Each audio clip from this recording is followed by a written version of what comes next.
اگلی صورت ہے المطففین.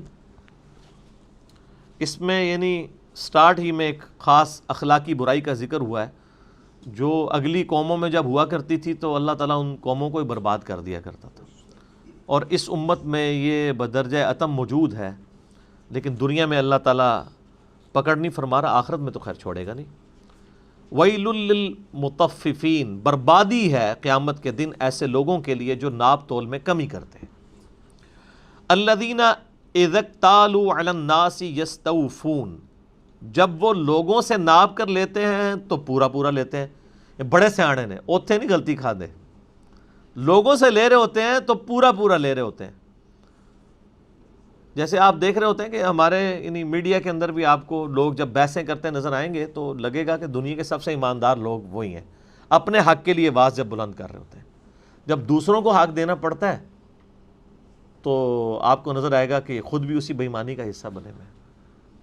یعنی ٹی وی میں آ کے، ٹاک شوز کے اندر آ کے جو لوگ گفتگو کر رہے ہوتے ہیں کہ جی وہ جی لوگ جو ہیں وہ کھانے پینے کی چیزوں میں بے ایمانی کر رہے ہیں، جی ہماری صحت کے ساتھ کھیل رہے ہیں، یہ ڈاکٹرز آ کے عموماً بات کر رہے ہوں گے.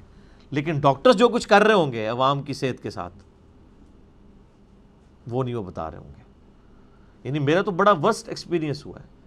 میں تو جس بیماری سے میں یا میرے گھر والے گزرے نا ایک دفعہ، تو میں اس میں اتنا ایکسپرٹ ہو گیا ہوں کہ جب کوئی ہم سے مشورہ لیتا ہے تو ہم بتا دیتے ہیں کہ بھائی پہلے یہ ٹیسٹ کرواؤ، تمہیں پتہ چل جائے گا، یہ تمہیں کہانی کرواتا رہے گا اتنا عرصہ. تو جو یہ روزانہ کہانی کرا رہے ہیں یہ بولیں، میدے کے اسپیشلسٹ بنے ہوئے ہیں، 10 سال تک آپ کو میدے کی دوائیاں دیں گے، اینڈ پہ کہیں گے جناب آپ کے تو پتے کا مسئلہ تھا تو آپ نکلوا دیں. حالانکہ ان کو پہلے دن ہی پتہ چل جاتا ہے. پتے کا ایشو ہو تو وہ تکلیف کی نوعیت بتا دیتی ہے، یہ پتے کا درد ہے، یہ میدے کا درد ہے. ایک چھوٹا سا ٹیسٹ آپ کو بتا سکتا ہے لیکن نہیں بتاتے، یہ کھلاتے رہتے ہیں دوائیاں.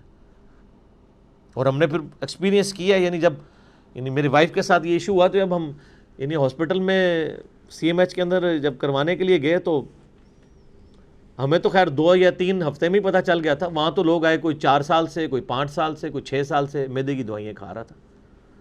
تو جب اس سے سمٹمز پوچھے تو میں نے کہا یہ سمٹمز اگر آپ 6 سال مجھ سے پہلے میں اس سے گزرا ہوں تو مجھے پتہ چل جاتا، میں آپ کو بتا دیتا یہ تو پتے کا درد ہے، یہ تو ہے ہی نہیں ہے. اپینڈکس کا درد ہوتا ہے، گردے کی دوائیاں کھلاتے رہتے ہیں. فزیکلی بھی یعنی الٹرا ساؤنڈ کے ذریعے چیک ہو جائے کہ یار گردے کے اندر کوئی پتری نہیں ہے، اب تو کوئی گنجائش نہیں ہے نا، اندر وڑ کے دیکھ لیا تسی، پھر بھی وہ کہتے ہیں پتری ہے، کھلاتے رہتے ہیں. اینڈ پہ پتہ چلتا ہے اپینڈکس سے نکلی ہے. حالانکہ اپینڈکس کا درد اور اس کے دونوں کی یعنی نوعیت میں اور لوکیشن میں فرق ہوتا ہے، لیکن ان ڈاکٹروں کو پتہ ہوتا ہے، وہی کچھ کرتے رہتے ہیں. اور ٹی وی پہ آ کے آپ کو کہہ رہے ہوں گے یہ جناب بڑی غلط قسم کا تیل یوز کرتے ہیں، یہ آپ بازاری چیزیں نہ کھائیں، یہ پروڈکٹس جو ہیں وہ فاسٹ فوڈ جو ہے آپ کی صحت کے ساتھ کھیل رہا ہے. اور جو وہ خود کھلواڑ کر رہے ہوتے ہیں وہ کوئی نہیں، دوسروں پہ ڈال رہے ہوتے ہیں، سب کو پتہ ہوتا ہے. تو جب وہ لوگوں سے ناپ کر لیتے ہیں تو پورا پورا لیتے ہیں. وَإِذَا كَالُوهُمْ أَوْ وَزَنُوهُمْ يُخْسِرُونَ، اور جب وہ لوگوں کو ناپ کر دیتے ہیں یا تول کر دیتے ہیں تو نقصان پہنچاتے ہیں. یعنی دنیا میں چیزیں یا تو ماپی جاتی ہیں تولی جاتی ہیں، تیسرا تو کوئی نہیں ہوتا. کپڑا ہم ماپتے ہیں میٹرز کی فارم کے اندر، ویسے تو تولواں کپڑا بھی ملتا ہے، وہ ایک بہت ایکسٹریم والا کیس ہے. عموماً کپڑا ماپا جاتا ہے. چینی جو ہے وہ تول کے لیتے ہیں آپ. اسی طریقے سے اگر آپ کنو خرید رہے ہیں، کئی جگہ پہ پاکستان میں تول کے بکتے ہیں، کئی جگہ ماپ کے. ماپنا اس کا یہ ہوتا ہے کہ آپ اس طرح بھی ماپ سکتے ہیں کہ درجن اس طرح ہے، یا ایک ٹوکری کا سائز بھی ہو سکتا ہے کہ اس ٹوکری کے اندر جتنے آ جائیں اس ٹوکری کی قیمت اتنی ہے. تو چیزیں یا ماپی جاتی ہیں یا تولی جاتی ہیں. تو اللہ تعالیٰ فرما رہے ہیں کہ وہ ماپ کر یا تول کر کوئی معاملہ کر رہے ہوں کسی دوسرے کے ساتھ تو وہ اس کو نقصان پہنچاتے ہیں. ایک تو نقصان پہنچانا یہ ہے کہ پورا تولا نہیں ہے، ایک یہ ہے کہ تولا تو پورا تھا، ماپا تو پورا تھا، لیکن اس میں ڈیمیج تھی چیز. بعض اوقات کپڑا بیچ رہے ہوتے ہیں، اس میں کہیں پہ یعنی وہ بی کلاس کا کپڑا ہوتا ہے، اس کے اندر کوئی کہیں پہ سوراخ ہوتا ہے. یا اسی طریقے سے جو کھانے پینے کی چیزیں ہیں بڑی خوبصورتی کے ساتھ آپ دیکھیں ریڈیو کے اوپر سجی ہوتی ہیں، لیکن وہ کیا کر رہے ہوتے ہیں کہ وہ صبح آغاز ہی بے ایمانی سے کر رہے ہوتے ہیں کہ وہ سجا رہے ہوتے ہیں آپ کو اٹریکٹ کرنے کے لیے، اور وہ داغی مال سارا انہوں نے سامنے رکھا ہوتا ہے. دکھا رہے وہ ہوتے ہیں، جب ڈالنے لگتے ہیں تو ادھر سے ڈالتے ہیں. جب آپ ذرا سا ان کے ساتھ تھوڑی سی بات کریں تو بدتمیزی کے اوپر اتر آتے ہیں، وہ کہتے ہیں جاؤ کسی اور کو لے لو۔ یعنی آپ یہ رویے دیکھ لیں ہمارے کیا ہو چکے ہیں، اور پھر یہ کہہ رہے ہوتے ہیں ہم نے فلاں مال نہیں بیچنا، تو پھر آپ بیچیں، آپ قیمت رکھ لیں۔ جس طرح آپ بڑی دکانوں پہ دیکھتے ہیں کہ جو آم 100 روپے کلو ریڑھیوں کے اوپر بک رہا ہوتا ہے، بڑی دکانوں والے 120 روپے بیچ رہے ہوتے ہیں، لیکن وہ 120 میں بھی سستا ہوتا ہے، کیونکہ وہ 120 میں جب آپ خریدتے ہیں تو کوئی آم داغی نہیں ہوتا۔ یہ 100 والا آم آپ خریدیں، ایک آم بھی داغی نکل آیا تو یہ آپ کو 130-40 کا پڑ گیا۔ سستا روئے بار بار، مہنگا روئے ایک بار۔ تو اس طرح بھی آپ کو لاس پہنچا رہے ہوتے ہیں، اور کیسے کیسے طریقے انہوں نے ڈیوائز کیے ہوئے ہیں۔ آپ کے سامنے بالکل صحیح مال ڈالیں گے، آپ گھر جا کے جب دیکھیں گے تو وہ مال خراب نکل آئے گا۔ اور پہلی بےایمانی تو ہوتی ہے نا، ڈالتے ہی اس کو 2 گرے لگا دیتے ہیں، ایک نہیں لگاتے، ایک تو کھل جاتی ہے نا، 2 اینڈ ٹائٹ کر دینے۔ ٹھیک ہے، تو اس کا بڑا آسان طریقہ میں نے بتایا ہوا ہے کہ آپ کسی کے ساتھ جھگڑے نہ، ورنہ تو آپ مال خرید ہی نہیں سکتے چھوٹی دکانوں سے۔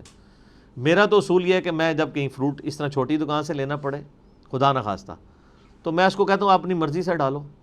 جب وہ ڈال لیتا ہے تو شاپنگ بیگ میں ڈالنے سے پہلے اس کو کہیں میں ایک بار اس کو دیکھ لوں، تو اس میں آپ 2 یا 3 پیس ہی اس نے خراب ڈالے ہوتے ہیں، تو اس سے یہ کہنے کی ضرورت نہیں ہے کہ یہ تم نے خراب کیوں ڈالے ہیں۔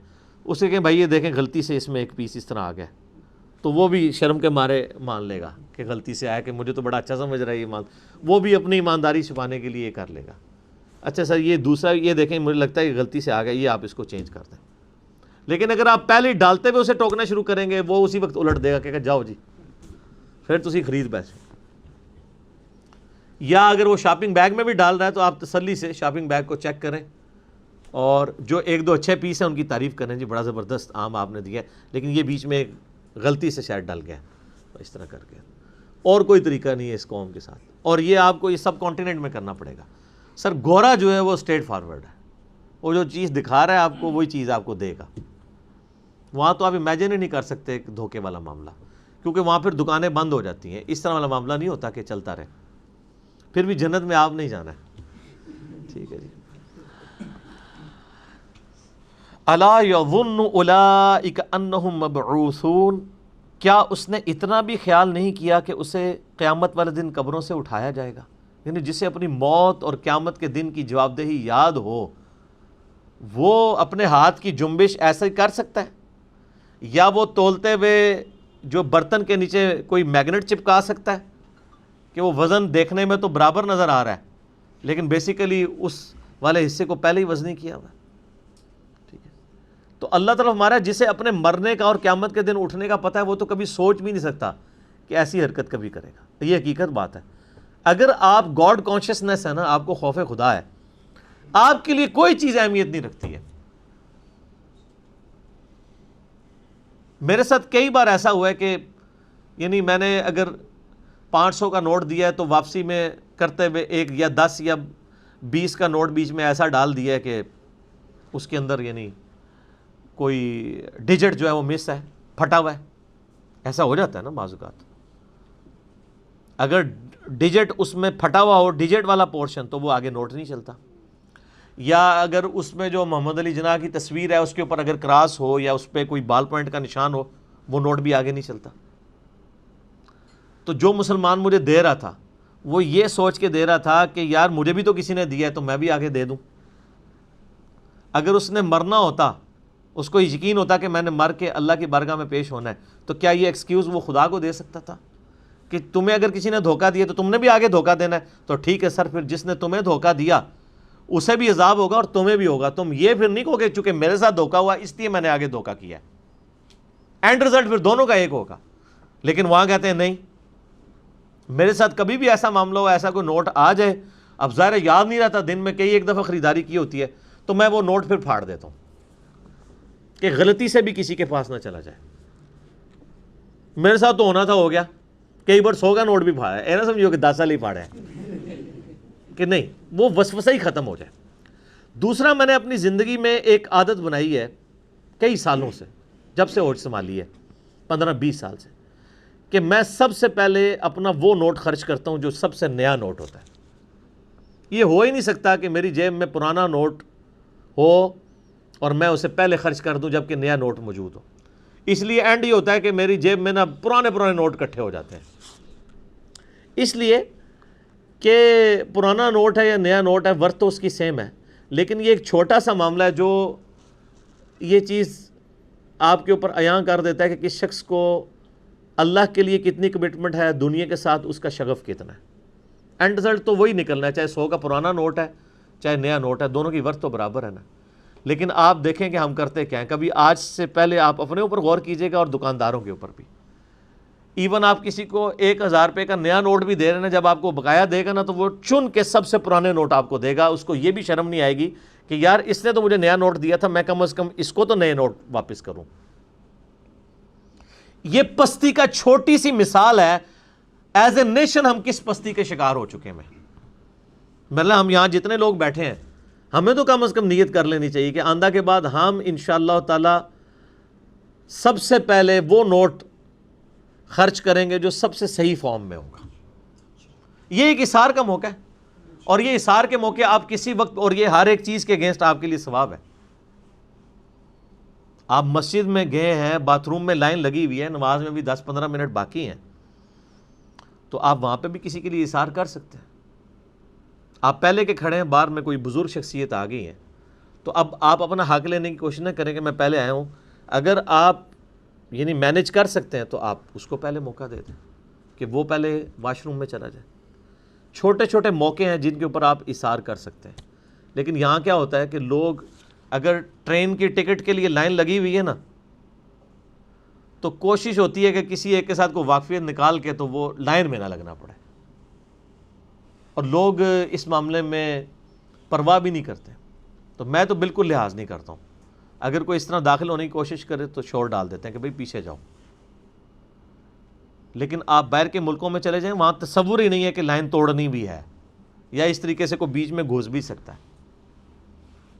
آپ بینک میں چلے جائیں، اب تو آپ کو پتہ ہے ہمارے بینکنگ سسٹم کے اندر باقاعدہ ٹوکن نکالے جا رہے ہوتے ہیں، لیکن کوئی زیادہ کوئی کروڑ پتی بندہ آ جائے تو مینیجر اپنی سیٹ سے اٹھ کے آ جاتا ہے، سر بتائیں کھوتے تھا سارا۔ یعنی یہ رول ہے، تو پھر آپ نے ٹوکن کیوں لگائے ہوئے ہیں؟ اور اس سے بڑے جرم ہم کرتے ہیں جب ہم بولتے نہیں ہیں، گونگے شیطان بنے ہوئے ہیں۔ وہ مسلمان ہے جو گونگا شیطان ہو؟ وہ مسلمان کی تو صفت ہے، نبی الاسلام کی حدیث ہے صحیح مسلم میں کہ مومن وہ ہے کہ جب برائی دیکھے تو اپنے ہاتھ سے روکے، ہاتھ سے نہ روک سکے تو زبان سے تو کہے، اور زبان سے بھی نہیں کر سکتا، بالکل ہی گیا گزرا ہے، دل میں برا جانا ہے، لیکن کہا کہ یہ ایمان کا کمزور ترین درجہ ہے، درجہ کمزور ترین ہے ایمان کا، لیکن ماشاءاللہ سب سے بڑے مومن بنے ہوئے ہیں، بولتے نہیں ہیں کسی کے آگے۔ تو یہ آپ نے خاموشی کا، وہ آپ کو پتہ کسی زمانے میں وہ ایک اشتہار بھی ٹیلینور کا چلا تھا، خاموشی کا بائیکاٹ، تو وہ اس میں اس طرح کے ایونٹس دکھاتے تھے کہ لوگ غلط کام کر رہے ہیں تو ایک بندہ کھڑا ہو کہتے ہیں غلط ہے، تو مجھے اشتہار وہ بڑا پسند آیا تھا، میں نے اس کو بڑا اپریشیٹ کیا تھا۔ اس طرح کی ایڈورٹیزمنٹس بننی چاہیے کہ خاموشی کا بائیکاٹ ہونا چاہیے، آپ بولیں اپنے حق کے لیے اور لوگوں کو بتائیں یہ غلط ہو رہا ہے۔ تو میں تو بالکل لحاظ نہیں کرتا ہوں، لیکن اس میں ایک چیز یاد رکھیں، اخلاق کا دامن نہیں جانا چاہیے۔ ہوتا یہ ہے کہ ہم کسی کی غلطی کی اصلاح بھی اس طرح پبلکلی کرتے ہیں نا، بدتمیزی کے ساتھ کرتے ہیں، اس کی وجہ سے نیگیٹو سائیکالوجی پروڈیوس ہو جاتی ہے۔ اگلے دن کی بات ہے، میں ایک جگہ گزر رہا، تو آپ کو پتہ ہے یہ اکثر آپ کے ساتھ بھی ہوا ہوگا کہ کوئی شخص یو ٹرن سے تھوڑا سا آگے چلا جائے، اب وہ اگلا یو ٹرن بڑی دور سے آتا ہے تو وہ کوشش کرتا ہے کہ وہ پیچھے آ جائے، جبکہ وہ مین روڈ ہو تو آپ دیکھ سکتے ہیں ٹریفک کس طرح بلاک ہو جاتی ہے، ایکسیڈنٹ کے کتنے چانسز ہوتے ہیں۔ تو اسی طرح میں جا رہا تھا تو وہ ایک کرولا کار تھی، تو اس میں وہ یو ٹرن تھوڑا سا وہ آگے آ گیا، تو وہ اب کھڑا ہو گیا کیونکہ اس کے پیچھے بھی ٹریفک تھی، اور وہ پیچھے والوں کو اشارہ کر رہا ہے کہ تم لوگ پیچھے ہو تاکہ میں اس یو ٹرن سے، حالانکہ دوسرا یو ٹرن زیادہ زیادہ 150 یا 200 میٹر کے اوپر تھا۔ کار کے لیے 150-200 میٹر کیا فرق پڑتا ہے؟ تو اب میں سامنے سے یعنی گزر رہا تھا، تو میں جناب سائڈ پہ کھڑا ہو گیا، اور پیچھے لائن لگی ہے، کسی کی جرت نہیں آگے اس کار والے کو کہ یار یہ کیا کر رہے ہو۔ میں اترا، سڑک کراس کر کے میں آیا اس کے پاس، میں نے کہا میرے بھائی آپ ذرا اپنے پیچھے دیکھیں کتنے لوگوں کی تکلیف میں آپ کی وجہ سے، اور یہ یو ٹرن بالکل سامنے ہے، اگر آپ یہاں کیوں کھڑے ہیں؟ گاڑی آپ کی خراب ہو گئی ہے۔ پہلے میں نے اس سے سوال یہی کیا، پہلے ذرا پازیٹیو ہی رکھنا چاہیے نا، ہو سکتا ہے گاڑی خراب ہو۔ تو کہتا ہے گاڑی خراب نہیں ہے، میں نے ادھر مڑنا تھا تو اس کی وجہ سے. تو میں نے کہا میرے بھائی آگے یو ٹرن ہے، آپ دیکھ رہے ہیں آپ کی وجہ سے کتنے لوگ تکلیف میں ہیں. ٹھیک ہے، تو اس کو آپ چلائیں. چلا دیا اس نے. لیکن وہ جو پیچھے تکلیف میں ان میں سے کسی نے نہیں کہا کہ ہم اتر کے اس کو سمجھائیں. 3-4 منٹ گزر چکے تھے اور میں بڑی دور سے دیکھ رہا تھا کہ ٹریفک بلاک ہوئی ہوئی ہے اس کی وجہ سے. تو خاموشی کا بائیکاٹ کرنا سیکھیں، تب جا کے یہ اصلاح ہوگی، ادروائز نہیں ہوگی. تو جس نے مرنا ہو اس سے بعد مجھے یاد ہے کہ جسے یہ یقین ہے کہ اسے اٹھایا جائے گا وہ یہ حرکتیں کرے گا. لیوم عظیم، اس بڑے دن، یوم یقوم الناس لرب العالمین، جس دن لوگ جواب دہی کے لیے اپنے رب کے حضور کھڑے ہوں گے. کلا ان کتاب الفجار لفی سجین، یہ سچائی ہے، حق ہے کہ بدکاروں کا نامہ اعمال اس دن سجین میں ہوگا. نامہ اعمال اس کے سجین. اللہ تعالیٰ کے پاس یہ سجن عربی میں کہتے ہیں اس کو جیل کو، یعنی اللہ تعالیٰ نے سجین اور علیین یہ نامہ اعمال کے لیے، روحوں کے لیے جگہ بنائی ہوئی ہے. وما ادراک ما سجین، تمہیں کیا خبر کہ وہ سجین جیل خانہ کیا ہے. کتاب مرقوم، ایک کتاب ہے لکھی ہوئی. ویل یومئذ للمکذبین، اس دن تباہی ہوگی جھٹلانے والوں کے لیے. الذین یکذبون بیوم الدین، وہ لوگ جو بدلے کے دن یعنی قیامت کے دن کو جھٹلائے ہوئے ہیں. یہ جھٹلانے سے مراد یہ نہ سمجھیے گا قیامت کو مانتے نہیں ہیں. قیامت کو نہ ماننے والا بھی جھٹلانے والا ہے، اور قیامت کو مان کے بھی حرکتیں ایسی کرنے والا ہے گویا کہ قیامت آنی ہی نہیں ہے، تو وہ بھی جھٹلا ہی رہا ہے. کوئی اپنے عقیدے میں جھٹلاتا ہے، کوئی اپنے عمل سے جھٹلا دیتا ہے. وما یکذب بہ الا کل معتد اثیم، اور اس قیامت کے دن کو تو نہیں جھٹلاتا مگر وہی شخص جو بہت بڑا حد سے گزر جانے والا گنہگار شخص ہو. اذا تتلی علیہم آیاتنا، جب ہماری آیات اس کے اوپر پڑھی جاتی ہیں. قال اساطیر الاولین، تو کہتا ہے یہ تو اگلے لوگوں کی کہانی ہے. اے جہاں میٹھا اگلا کس نے ڈٹھا، یعنی یہ ساری کی ساری مٹھاس ہے، اس کو تو یوٹیلائز کرو، آگے کون سی دیکھی ہے دنیا نقد ہے یہ تو لو. یہ تو مسلمان بھی کہتے ہوئے نظر آتے ہیں. وَلِعَاذُ بِاللَّہ. کلا، نہیں، بل ران. اچھا، اس کو پڑھنے کا طریقہ بھی ہے کہ یہ سکتہ ہے، اس میں آپ نے سانس توڑنا نہیں ہے لیکن ہلکا سا وقفہ کرنا ہے. کلا بل ران علی قلوبہم ما کانوا یکسبون، نہیں، در حقیقت زنگ چڑھ چکا ہے ان کے اوپر، ان کے دلوں پر ان کے کرتوتوں کے سبب، یعنی بار بار گناہ کرنے کی وجہ سے دل سیاہ ہو چکے ہوئے. اس پہ ایک ضعیف حدیث بھی ہے ترمذی کی، لیکن وہ سپورٹیو ہے اسی آیت کو، کہ نبی علیہ السلام فرمایا جب کوئی شخص گناہ کرتا ہے تو اس کے دل کے اوپر ایک سیاہ نقطہ لگ جاتا ہے، حتیٰ کہ گناہ کرتے کرتے پورے کا پورا دل سیاہ ہو جاتا ہے. لیکن وہ روایت اصول محدثین پہ صحیح نہیں، لیکن قرآن کی آیت میں بالکل فٹ اینڈ بیٹھ رہی ہے کہ ان کے دلوں کے اوپر سیاہی چڑھ چکی ہے. کلا انہم عن ربہم یومئذ لمحجوبون، یقیناً انہیں قیامت والے دن اپنے رب کے دیدار سے روک دیا جائے گا، حجاب میں ہوں گے وہ. تو اس میں پھر سائملٹینیس کنٹراسٹ بھی ہے کہ جو لوگ اللہ کے تابع فرمان ہوں گے انہیں اپنے رب کا دیدار بھی نصیب ہوگا. بخاری مسلم میں حدیث ہے کہ قیامت والے دن لوگ اپنے رب کو دیکھیں گے جو اہل ایمان ہیں، اور جو فاسق ہیں، مجرمین ہیں، وہ اپنے رب کے دیدار سے محروم کر دیے جائیں گے. دیدار الہی سے متعلق اہل سنت اور اہل تشیع کے اندر اختلاف پایا جاتا ہے. پھر اہل سنت کے اندر بھی کئی ایک معاملات ہیں. میں نے اس کے اوپر 126C مسئلہ واقعہ معراج سے ریلیٹڈ ریکارڈ کروا دیا ہے، جسے شوق ہو تو وہ دیکھیں. کراس ریفرنس کے طور پہ یہ آیت بھی میں نے اس میں کور کی تھی. ثم انہم لصال الجحیم، پھر ضرور وہ جہنم میں داخل کیے جائیں گے.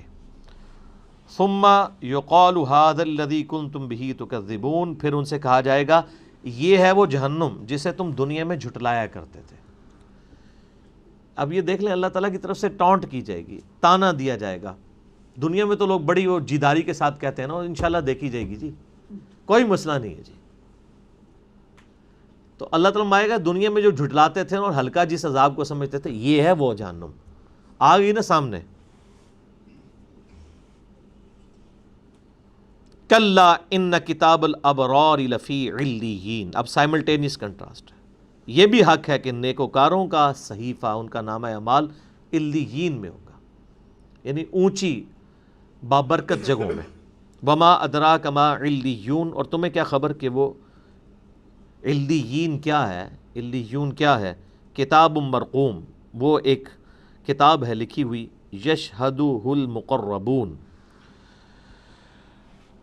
دیکھتے رہتے ہیں اسے مقربین، ان الابرار لفی نعیم، بے شک نیکوکار لوگ اللہ کی نعمتوں میں ہوں گے، علی الارائک ینظرون، وہ اپنے تختوں پر، پلنگوں پر بیٹھے ہوں گے، جنت کا نظارہ کر رہے ہوں گے، تعرف فی وجوہہم نظرۃ النعیم، اللہ اکبر، تم پہچان لوگے ان کے چہروں پر، ان کے چہروں کی جو راحتیں ہیں اور نعمتوں کی وجہ سے جو اثرات ہے اس سے پہچان لوگے۔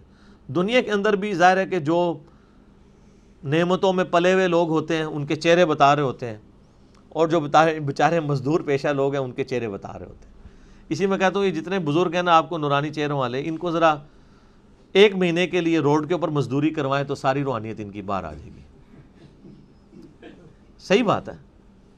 تو یہ اسی کی یعنی ایک آؤٹ پٹ ہوتی ہے نا، جب آپ نے خوراک آپ کو اچھی مل رہی ہے، آپ کا رہن سہن اچھا ہے،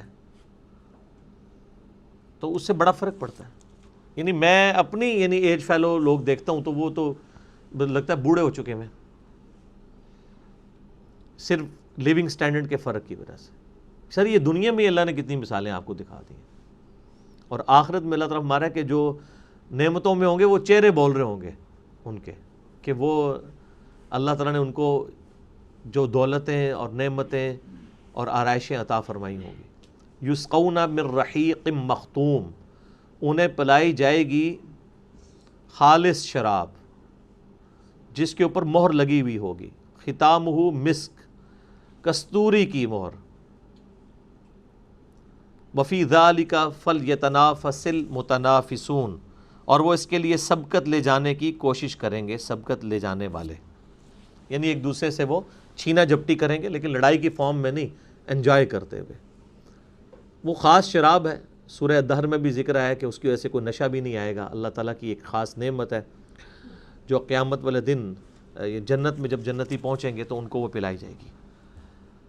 رحیق مختوم، یعنی ایسی شراب ہے جس کے اوپر مہر لگی ہوئی ہے، سیلڈ۔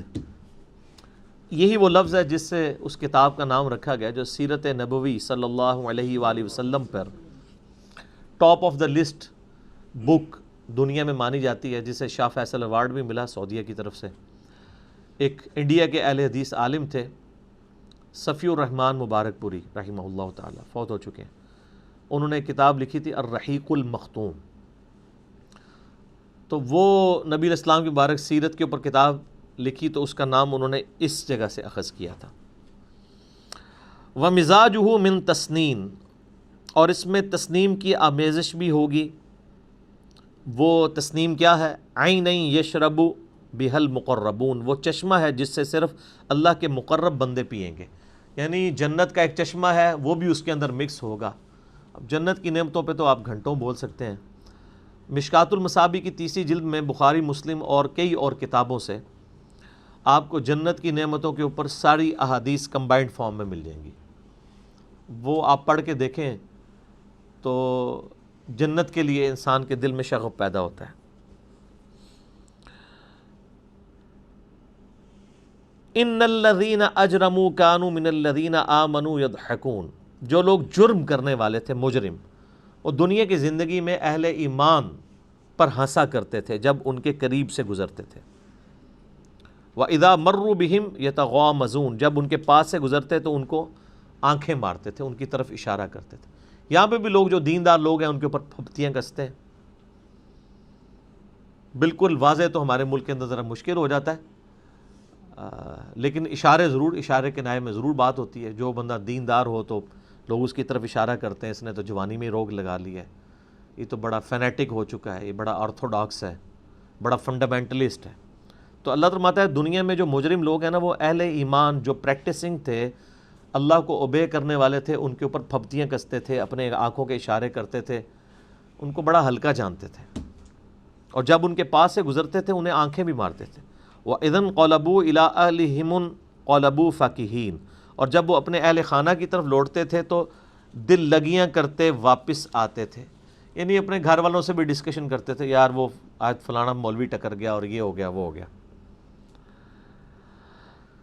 وَإِذَا رَأَوْهُمْ قَالُوا إِنَّ هَؤُلَاءِ لَضَالُّونَ، اور جب وہ مسلمانوں کو دیکھتے تھے یعنی فرمانبردار لوگوں کو، تو کہتے تھے یہ لوگ تو راہ راست سے ہٹ چکے ہیں، گمراہ لوگ ہیں، انہوں نے یعنی دنیا داری بھی رکھنی چاہیے تو بالکل ہی رہ گئے۔ حالانکہ مجھے تو آج تک بالکل رہا ہوا شخص نظر کبھی کو نہیں آیا، کوئی آپ کو نظر آیا ہو تو بتا دیں۔ ان لوگ کہتے ہیں دین دنیا ساتھ رکھنی ہے، تو اس کا تو مطلب ہے 12 گھنٹے دین کے لیے 12 دنیا کے لیے، تو کتنا دے رہے ہوتے ہیں دین کو؟ صرف نمازیں پڑھ لینے کوئی دین سمجھ لیتے ہیں؟ دین کے لیے کمٹمنٹ، دین کی تبلیغ کے لیے وقت نکالنا، لوگوں تک خدا کا پیغام پہنچانا، نبی علیہ السلام کے نمائندے کی حیثیت سے دنیا تک اسلام کی دعوت کو پہنچانا، اس کے لیے کتنی ایفرٹ پٹ کی جا رہی ہے۔ ویسے کہہ رہے ہوتے ہیں جی دنیا بھی تے نال رکھنی ہے نا، یعنی وہ یہ بندہ وہ بات کر رہا ہوتا ہے جس کا کوئی دین سے لینا دینا ہی نہیں ہوتا، اور وہ یہ پریزنٹ کر رہا ہوتا ہے میں تو دین چلا ہی رہا ہوں تو دنیا بھی ساتھ چلانی ہے میں نے۔ تو وہ اہل ایمان کو دیکھ کے کہتے ہیں یہ تو پاگل ہو چکے ہیں، فنیٹک ہو چکے ہیں۔ وما ارسلوا علیہم حافظین، اللہ تعالیٰ فرماتا ہے ہم نے اہل ایمان پر انہیں محافظ تو نہیں بنایا تھا، ان کو کیسے جرأت ہوئی یہ کامنٹس کریں؟ ان کی ذمہ داری ہم نے لگائی تھی کہ کسی کے اوپر کامنٹس پاس کریں۔ دیکھیں اللہ اپنے نیک بندوں کو کیسا آن کر رہا ہے۔ اللہ فرما رہا ہے تم لوگوں کی جرأت کہ تم لوگ میرے بندوں کے اوپر کامنٹس پاس کرتے تھے، کیا میں نے تمہاری ڈیوٹی لگائی تھی کہ جو میرے دین کے راستے پہ چلے تم اس کے اوپر کامنٹس پاس کرو؟ فَالْيَوْمَ الَّذِينَ آمَنُوا مِنَ الْكُفَّارِ يَضْحَكُونَ، پس آج کے دن اہل ایمان کافروں پہ ہنس رہے ہوں گے۔ اللہ تعالیٰ یہ بدلہ دلائے گا۔ دنیا میں جو لوگ اہل ایمان کے اوپر ہنستے ہیں نا، قیامت والے دن اللہ تعالیٰ ان کو موقع دے گا کہ جو دنیا میں ان کا مذاق اڑایا کرتے تھے ان کا عذاب ان کو دکھایا جائے گا، اب تم ان کے اوپر ہنسو۔ دیکھیں نا ابو جہل نے جب سیدہ سمیہ اور سیدنا یاسر کو ظالمانہ طریقے سے شہید کیا ہے تو کافر سارے پھپتیاں کس رہے تھے نا۔ سیدنا یاسر اور سیدنا سمیہ کو جس طریقے سے ان کے بیٹے عمار ابن یاسر کے سامنے قتل کیا گیا، اسلام کے پہلے 2 شہید ہیں، عمار ابن یاسر کو جتنی بڑی مرضی جنت دے دی جائے ان کو ٹھنڈک اس وقت تک نہیں پڑنی جب تک کہ ابو جہل کے ساتھ وہی معاملہ نہ ہو جو دنیا میں ان کے ماں باپ کے ساتھ کیا گیا تھا۔ تو یہ یاد رکھیں کہ جہنم کا عذاب جو ہے نا، یہ صرف اللہ تعالیٰ کے غصے کی امپلیمنٹیشن نہیں ہے، بلکہ اہل ایمان کی نعمتوں میں سے ایک نعمت یہ ہے کہ اہل ایمان کے ساتھ جن لوگوں نے ظلم کیے ہیں ان کا بدلہ دلوایا جائے۔ یہ اہل ایمان کے حق میں نعمت ہے۔ دوزخ جو ہے، دوزخ کا عذاب اہل ایمان کے حق میں نعمت ہے کہ اہل ایمان کے مخالفین کو دوزخ میں پھینکا جائے گا۔ اہل ایمان کا جنت میں جانا صرف نعمت نہیں ہے جب تک کہ ان کے مخالفین کو دوزخ میں پھینک کے ان کا عذاب نہ ان کو دکھایا جائے۔ تو اللہ تعالیٰ اسی کی ایک جھلک بتا رہا ہے کہ دنیا میں یہ پھپتیاں کستے تھے، مذاق اڑایا کرتے تھے اہل ایمان کا، آج پھر دن ہے کہ اہل ایمان ان کا مذاق اڑائیں گے۔ ہاں جی، پتہ لگا؟ علی الارائک ینظرون، وہ اپنے پلنگوں کے اوپر بیٹھے ہوئے ہوں گے، یعنی اللہ نے جو ان کے تخت بنائے ہوئے ہیں وہ تو پھر پورا نقشہ اللہ نے سورہ دہر میں کھینچا ہے نا کہ سونے کے کنگن ہوں گے، گرین کلر کا لباس ہوگا، ریشم کا، اور کیا کچھ اللہ تعالیٰ ان کو جنتی حلے پہنائے گا، پورے پروٹوکول کے ساتھ بیٹھے ہوں گے اور لائیو منظر دکھایا جا رہا ہوگا کسی بڑی سکرین کے اوپر، یا لائیو دیکھ رہے ہوں گے دوزیوں کو جلتے ہوئے، تو وہ پھر کہیں گے ہاں دنیا میں تم ہمارا مذاق اڑایا کرتے تھے، آج دیکھو تمہارے ساتھ ہو رہا ہے۔ اور دیکھیں اللہ کا غصہ یہاں پہ بھی ٹھنڈا نہیں ہو رہا، کتنی سخت آیت ہے۔ هل ثوب الکفار ما كانوا يفعلون، کیا بدلہ مل گیا کافروں کو ان کے کرتوتوں کا جو دنیا میں وہ کیا کرتے تھے؟ اللہ یعنی قیامت الدین اللہ تعالیٰ کی طرف سے فرمائے گا ہاں بھائی ملا بدلہ، ہوں پتہ لگا بڑی اکڑ تھی تمہارے اندر دنیا میں، آج تمہیں بدلہ مل گیا کافروں، جو تم دنیا میں اہل ایمان کا مذاق اڑایا کرتے تھے۔ سر اللہ تعالیٰ بڑا ڈاڈا ہے، یہ ذہن میں رکھیے گا۔ ہمیں جس خدا کا تعارف کروایا گیا وہ خدا اور ہے، اور جو قرآن کا خدا ہے وہ اور ہے، وہ بالکل کوئی کمپرومائز کرنے کے لیے تیار نہیں ہے۔ اور یہ اس طرح کی نیگیٹو چیزیں معاشرے کے اندر پھیلا کے ہی لوگوں کو اللہ کا نافرمان کیا گیا۔ آپ مجھے بتائیں یہ قرآن پاک خصوصاً پارہ نمبر 30، اس سے پہلے بھی پورا قرآن ہم نے کور کیا ہے، قرآن کے مزاج میں کیا وہ باتیں بیٹھتی ہیں جو ہمارے معاشرے کے اندر مشہور ہیں؟ ہمارے معاشرے میں تو شاید یہ کنسیپٹ دیا گیا ہے کہ بھئی اللہ تعالیٰ نے ایک شغل میلہ لگایا، یہ دنیا بات کی ہے، اینڈ اس سارا نو چھاڑ ہی دینا ہے انہیں۔ وہ جی ماں کیسے اپنے بچے کو پھینک سکتی ہے؟ تو اللہ تو اتنی محبت کرتا ہے، وہ کیسے پھینکے گا؟ تو اس کی میں نے پھکی دنیا میں دی ہوئی ہے کہ اگر آپ کی لاجک مان لی جائے، اللہ کے بندو، دنیا میں کوئی شخص کبھی کسی ایسی عورت کے حق میں موت پسند کرے گا جس کے 4-5 چھوٹے چھوٹے بچے ہوں؟ سنگ دل سے سنگ دل انسان بھی کہے گا نہیں، ان کی ماں نہیں مرنی چاہیے۔ بچوں کا کیا بنے گا؟ مینٹل ماڈلز ان کے بدل جائیں گے، ستیلی ماں کیا سلوک کرے گی؟ یہی کرے گا نا۔ لیکن اللہ تعالیٰ روزانہ ہزاروں ایسی ماؤں کو موت دیتا ہے جن کے چھوٹے چھوٹے بچے ہوتے ہیں، تو اللہ کا تو دل کوئی نہیں پسیجتا اگر آپ والی ڈاکٹرائن مان لی جائے۔ تو دنیا میں پریکٹیکلی اللہ تعالیٰ ایسا کر کے بتا رہا ہے، کہتے ہیں جی اللہ تعالیٰ ماں سے بھی زیادہ محبت کرتا ہے، اللہ تعالیٰ بڑا شفیق ہے۔ کس کے لیے؟ مجرمین کے لیے نہیں، اپنے اطاعت گزار بندوں کے لیے۔ مجرمین کے لیے تو اللہ تعالیٰ ماتا ہے انا من المجرمین منتقمون، مجرموں سے ہم انتقام لے کے چھوڑیں گے۔ تو یہ دنیا میں پریکٹیکل مثال کہ اللہ تعالیٰ کسی چھوٹے چھوٹے بچوں سے ان کی ماں کو چھین لیتا ہے، آپ کے اختیار میں ہو تو کسی کی ماں نہ چھینے۔ تو اللہ تعالیٰ کو اپنے اوپر قیاس نہ کریں۔ وَلَا تَقُولُوا عَلَى اللَّهِ إِلَّا الْحَقِّ، اللہ کے بارے میں حق کے سوا کوئی بات نہ کیا کرو، اللہ کے لیے مثالیں نہ بیان کرو۔ اللہ تعالیٰ کوئی اپنے جذبات سے مغلوب نہیں ہوتا، یہ احساسات جذبات تو ہمارے ہیں۔ تو یہ کہانیاں ہیں کہ جی وہ جی ماں اپنے بچے کو دوزخ میں نہیں پھینکے گی تو اللہ تعالیٰ اپنے بندوں کو دوزخ میں کیسے پھینکے گا؟ اگر یہ آپ کی بات مان لیجیے تو یہ ساری پریکٹیکل مثالیں یہ آپ کے سامنے موجود ہیں۔ پھر پورا قرآن ہے، انبیاء کرام کی تعلیمات، قرآن پاک، کیا نعوذ باللہ یہ اگلے لوگوں کی کہانی ہے؟ نعوذ باللہ۔ اور اس کے اندر جو کچھ بیان ہو رہا ہے یہ سب کا سب وہ ویسے ہی جو ہے وہ دل لگی کے لیے بیان ہو رہا ہے، کوئی بھی پریکٹیکلی چیز اسٹیبلش نہیں ہونے والی ہے۔ تو یہی وجہ ہے کہ صحابہ کرام علیہم رضوان، اہل بیت کا ایٹیچیوڈ جو ہے وہ ان آیات کو سن کے وہ وہی مطلب لیا کرتے تھے جو بنتا ہے۔ ہم لوگ ان آیات کو سن کے وہ مطلب نہیں لیتے، اسی وجہ سے جو ہے وہ بغاوت کی زندگی کے اوپر ہم آتا ہے۔